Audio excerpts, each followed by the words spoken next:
Bismillahirrahmanirrahim. Assalamualaikum warahmatullahi wabarakatuh.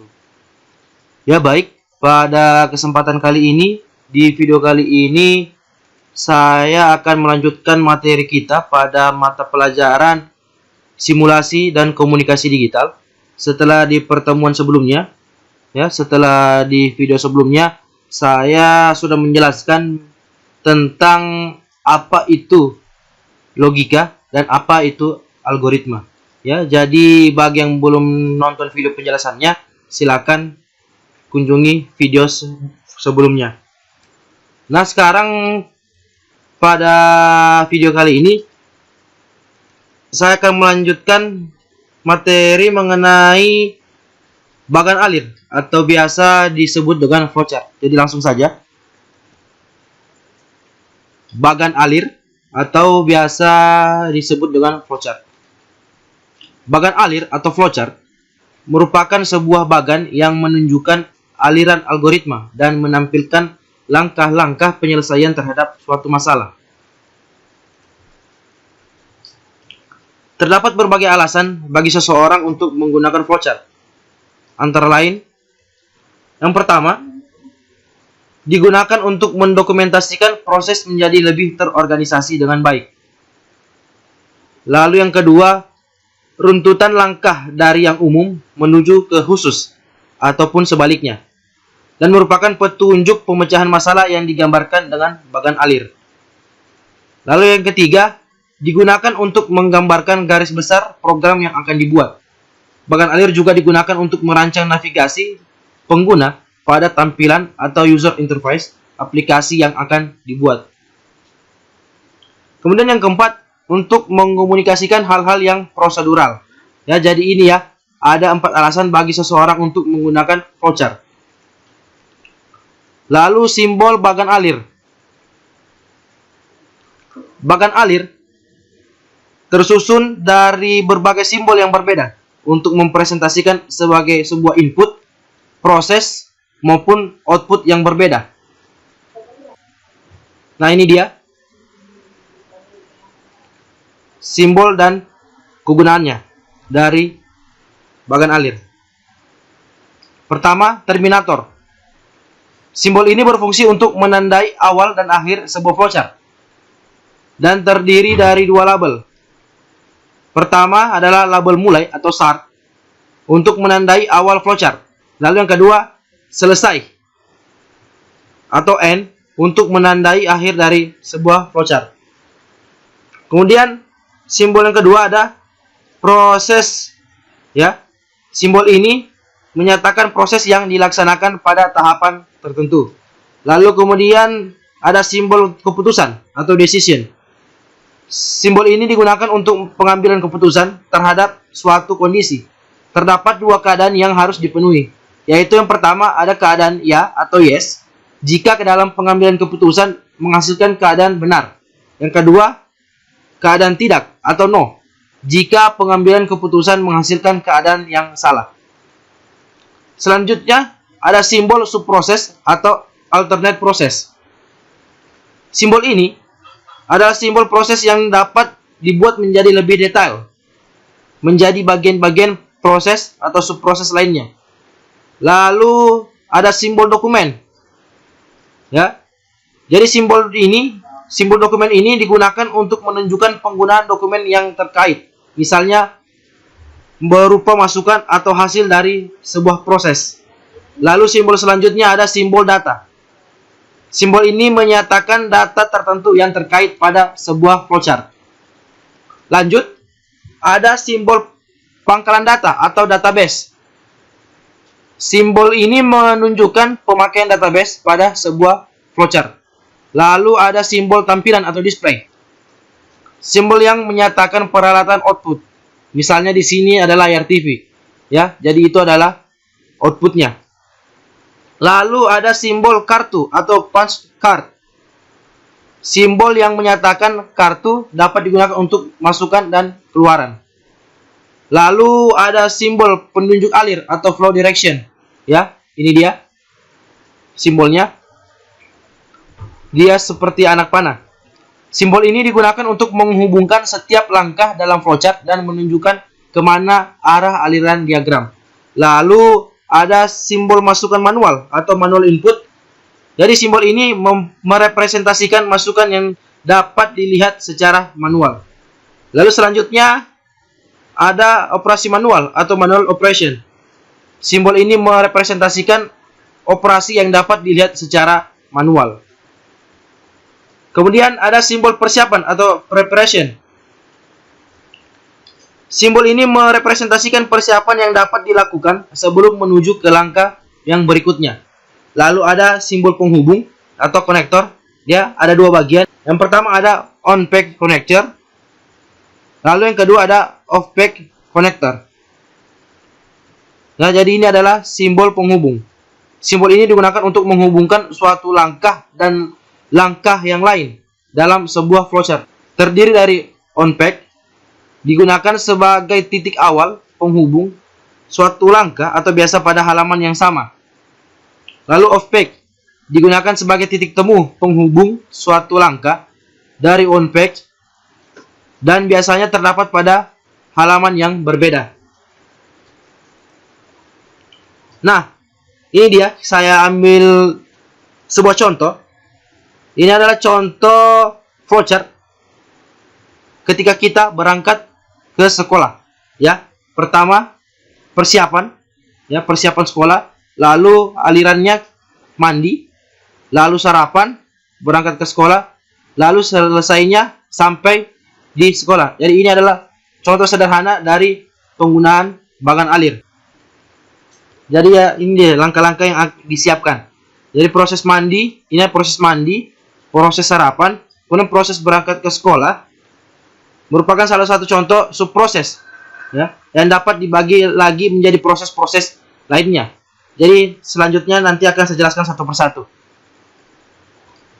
Nah, pertama contoh algoritma ketika mandi, ya. Tadi kan subprosesnya ada 3. Ada mandi, sarapan, kemudian berangkat ke sekolah. Jadi yang subproses yang pertama yaitu adalah ketika mandi. Jadi contoh algoritmanya secara umum, ya. Pertama, siapkan peralatan mandi, misalnya handuk, pakaian ganti, sabun, dan lain-lain. Lalu kedua, setelah semua siap, masuklah ke kamar mandi. Kemudian ketiga, lepaskan baju. Lalu keempat, siramkan air ke seluruh anggota badan. Kelima, gunakan sabun dan sampo, ya. Kemudian keenam, bilas badan dengan air. Ketujuh, gosok gigi. 8, gunakan handuk untuk mengeringkan seluruh tubuh. Ke-9, pakailah baju ganti. Dan terakhir adalah keluar dari kamar mandi. Jadi ini adalah contoh algoritma dari subproses ketika kita mandi. Nah, ini dia bagan alirnya. Bagan alir dari subproses mandi, ya.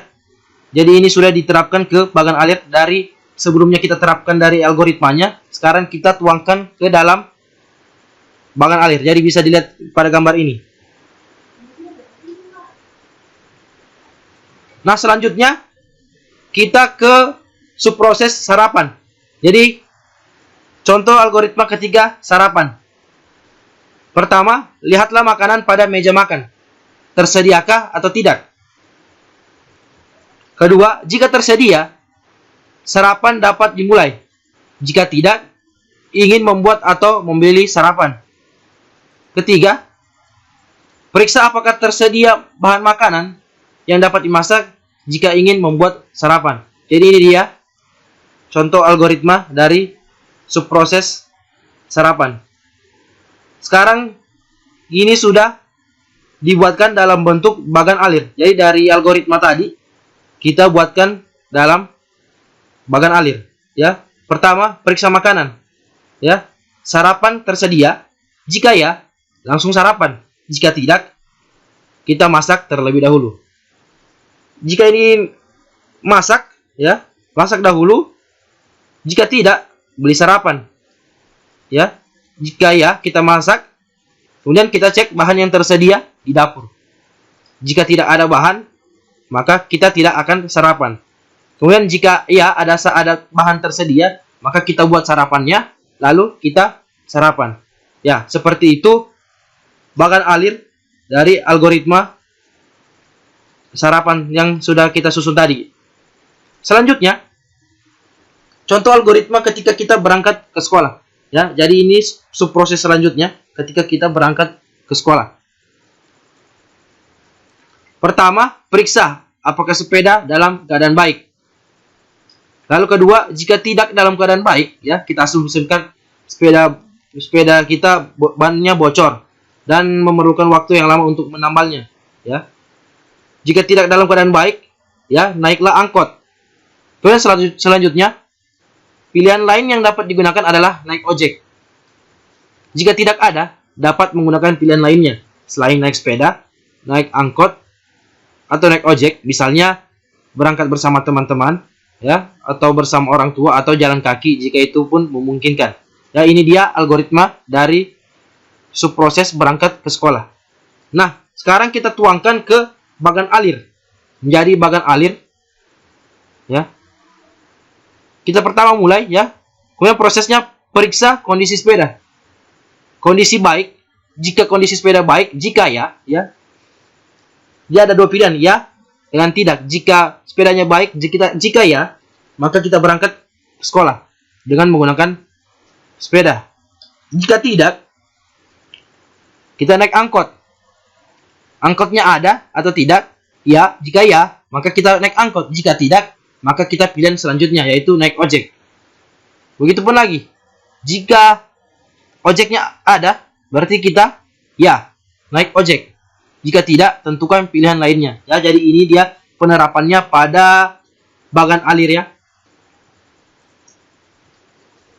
Nah, lalu selanjutnya kita lihat contoh lagi. Contoh cara membuat kue coklat. Ya, jadi ini dia algoritmanya. Algoritma cara membuat kue coklat. Yang pertama, siapkan peralatan seperti adonan, oven, pengocok telur, dan lain-lain. Lalu yang kedua, sediakan bahan seperti tepung terigu, margarin, coklat bubuk, gula halus, telur, dan cocoa chips. Kemudian yang ketiga, tentukan komposisi dari bahan sesuai resep. Ya, sesuai resep. Lalu kocok margarin dan gula halus hingga lembut. Kemudian masukkan kuning telur dan kocok rata. Lalu selanjutnya yang kelima ada ayak terigu dan coklat bubuk, lalu masukkan ke adonan, aduk hingga rata. Kemudian yang keenam, masukkan dalam plastik segitiga, semprot pada loyang yang telah dioleskan margarin. Semprot bentuk bulat, lalu pipihkan dengan punggung sendok plastik. Lalu yang ketujuh, taburi cocoa chips, lalu panggang hingga matang. Setelah itu yang kedelapan, angkat kue dan hidangkan. Jadi ini dia algoritma dari cara membuat kue coklat. Nah, sekarang ini kita akan buatkan bagan alirnya, ya. Dari algoritma ini kita buatkan bagan alirnya. Nah, ini dia dari algoritma tadi, kita buatkan bagan alirnya. Pertama kita start, ya, untuk memulai sebuah proses. Kemudian siapkan alat dan bahan. Kemudian lalu ini, ya, kita masuk ke sini. Kita tuangkan terigu, margarin, coklat bubuk, gula halus, kuning telur, dan cocoa chips, ya. Lalu kita prosesnya lagi, kocok margarin dan gula hingga lembut. Lalu selanjutnya ada proses tambahkan kuning telur dan kocok rata. Lalu proses selanjutnya ada ayak terigu dan coklat bubuk, kemudian masukkan ke adonan dan aduk rata. Ya, kemudian ini ada konektor penghubungnya, konektor penghubung. Lalu kita lanjutkan di sampingnya. Lalu ada sebuah proses, masukkan dalam plastik segitiga, lalu semprotkan dalam bentuk bulat.